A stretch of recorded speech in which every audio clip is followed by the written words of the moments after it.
વડોદરા શહેરના રોનલી વિસ્તારમાં આવેલા અક્ષર રેસિડેન્સીના ટાવરના 5મા માળે મકાન નંબર 510માં એસઓજીની ટીમે રેડ કરીને ₹2 લાખ ઉપરાંતના હેરોઇનના જથ્થા સાથે એક શખ્સને ઝડપી પાડ્યો હતો। વડોદરા શહેરના વિવિધ વિસ્તારમાં છુપી રહેતી એમડી ડ્રગ્સની હેરોઇન, ગાંજો, ચરસ સહિતના નશીલા પદાર્થોનું વેચાણ કરવામાં આવતું હોય છે, જેથી એસઓજી પોલીસ દ્વારા વારંવાર આવા નશીલા પદાર્થોનું વેચાણ કરનાર શખ્સો સામે સપાટો બોલાવી તેમની ધરપકડ કરવામાં આવે છે। વડોદરા એસઓજીની ટીમને 20 જૂનને ગુરુવારના રોજ રાત્રિના સમયે બાતમી મળી હતી કે રણોલી વિસ્તારમાં આવેલી અક્ષર રેસિડેન્સીમાં એક શખ્સ હિરોઈનને છુપી રાખી વેચાણ કરે છે, જેના આધારે SOG police inspector VS Patel સહિતની ટીમે બાતમી મુજબના અક્ષર રેસિડેન્સીના સી ટાવરના 5મા માળ પર આવેલા 510 નંબરના મકાન પર રેડ કરી હતી।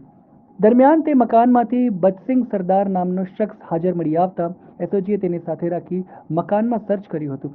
દરમિયાન તેના મકાનમાંથી 2 લાખની કિંમતનો 40 ગ્રામ હિરોઈનનો જથ્થો મળી આવ્યો હતો, જેથી એસઓજીએ હિરોઈનનું વેચાણ કરનાર બચસિંગ સરદારની ધરપકડ કરીને આગળની કાર્યવાહી હાથ ધરી હતી। આગળની તપાસ હવે હાલ ચાલુ કરશું કે જથ્થો ક્યાંથી લાવ્યા છે, કેવી રીતે, કોને આપવાના હતા વગેરે વિવિધ પાસાઓ ઉપર તપાસ કરવામાં આવશે અને આગળથી ચોક્કસ આપને અવગત કરવામાં આવશે। મકાનમાં રહેતા હતા, એ મકાન પોતાનું હતું? એ મકાનમાં તેઓ હાલ ભાડેથી રહેતા હતા એવી હાલ પ્રાથમિક તપાસમાં અમને જાણ થયેલી છે। હાલ એમના પતિ પત્ની અને પરિવાર સાથે એ લોકો રહે છે અને ભાડાના મકાનમાં હાલ વસવાટ કરે છે। હાલ નથી, એ આગળ તપાસમાં આપને ચોક્કસથી કહીશું।